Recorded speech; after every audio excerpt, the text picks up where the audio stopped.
नमस्कार, स्वागत है आपका जेजे न्यूज़ में। मैं हूं आपके साथ संगीता। विश्व पर्यावरण दिवस के मौके पर हल्द्वानी में अलग अलग जगहों पर अधिकारियों और राजनीतिक नेताओं और बच्चों ने वृक्षारोपण किया। जहां कमिश्नर कार्यालय में कुमाऊं कमिश्नर दीपक रावत ने वृक्षारोपण कर पर्यावरण की आवश्यकता सभी के लिए जरूरी बताई, तो वहीं स्कूल के बच्चों और आने वाली पीढ़ी को भी पर्यावरण के महत्व की जानकारी देना समाज की जिम्मेदारी बताई। साथ ही नैनीताल लोकसभा सांसद अजय भट्ट ने डीके पार्क में पौधारोपण कर प्रधानमंत्री नरेंद्र मोदी के एक पेड़ मां के नाम पर प्रकाश डाला और बताया कि कोरोना काल में जिस प्रकार से लोगों को ऑक्सीजन की कमी से जूझना पड़ा, उससे पूरे विश्व को ऑक्सीजन का महत्व समझ में आ गया।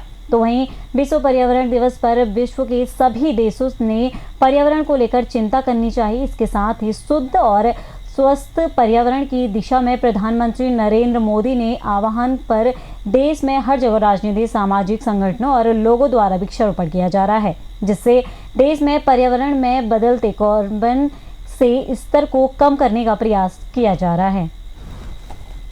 संरक्षित करना बहुत ही आवश्यक है। विशेषकर अर्बन स्पेसेस में ये चैलेंज बन गया, क्योंकि हमारी जो नीड्स है हाउसिंग की, अन्य नीड्स, उससे हमारी जो एकरेज है, एकरेज अंडर आप कह सकते हैं बागवानी और अंडर फॉरेस्ट, अर्बन फॉरेस्ट, ये थोड़ा सा कम हुई है। तो इसको बढ़ाना बहुत आवश्यक है और ये केवल मुझे लगता है कि गवर्नमेंट एजेंसी से नहीं हो पाएगा, एक ये मूवमेंट बनना चाहिए। इसमें मैं आपके माध्यम से निवेदन भी करना चाहूँगा सभी पब्लिक से, सिविल सोसाइटी से, कि आप लोग भी पेड़ पौधे लगाएं। और सर्वाइवल, मेरा ये अपना मानना है कि फॉरेस्ट तो अपना डिपार्टमेंट काम करता है, लेकिन सर्वाइवल अच्छा तब होता है जब देख रेख में सीधा आपके पौधा हो। कई बार आपके कंपाउंड में, गवर्नमेंट के कंपाउंड में या आपके घरों में बेहतर सर्वाइवल उसका होता है। और बच्चों में भी मैं समझता हूँ कि जहाँ तक इसकी एजुकेटिव वैल्यू है पेड़ पौधों की, वो रोज़ देखें तो इसका असर दूर तक जाता है। आज पर्यावरण दिवस के उपलक्ष्य में पूरे देश में और सभी जगह दुनिया में इस पर्यावरण को सुरक्षित रखने वाले भूमंडल को, वायुमंडल को, ऑक्सीजन की मात्रा दिनों दिन न घटे, वो बैलेंस बना रहे। क्योंकि जनसंख्या बढ़ रही है, जितनी ऑक्सीजन चाहिए, एक समय जिस समय 165 करोड़ जनता होगी, उस समय ऑक्सीजन के बिना हमको बहुत परेशानी उठानी पड़ेगी। इसलिए एक पेड़ माँ के नाम जो माननीय प्रधानमंत्री जी ने कहा है, बहुत भावात्मक अपील हुई, उसमें करोड़ों पेड़ लगे हैं। आज पुनः उसी की एक किस्म से हम पुनरावृत्ति कर रहे हैं। पर्यावरण दिवस के दिन कई लोगों ने अपनी माताओं के नाम पर, पूजनीय माताओं के नाम पर पेड़ लगाए हैं। और मैं समझता हूं कि जिस तरह लोगों में उत्साह है, स्कूल, कॉलेजेस और अपने स्नातक कॉलेजेस, जितने भी बड़े हैं हमारे डिग्री कॉलेजेस, और आम घरों में, आज तो मेरी माताओं बहनों ने भी अपने घर आंगन में पेड़ लगाए हैं जो बाहर नहीं जा पाई है, मेरे पास सूचना है।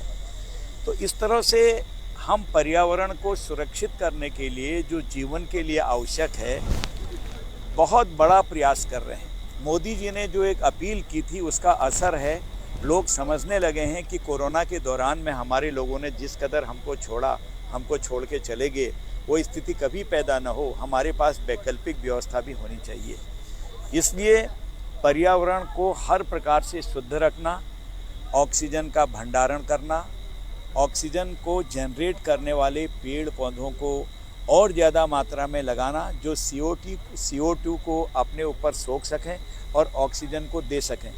ये बहुत बड़ा दिवस है और इसके पीछे मनुष्य मात्र, प्राणी मात्र के जीवन को और आगे ले जाने की एक परिकल्पना नहीं, बल्कि वास्तविकता से ये प्रयास है। राइस कर में इतना ही। बाकी की तमाम खबरों के लिए आप बने रहिए जेजे न्यूज़ के साथ। धन्यवाद।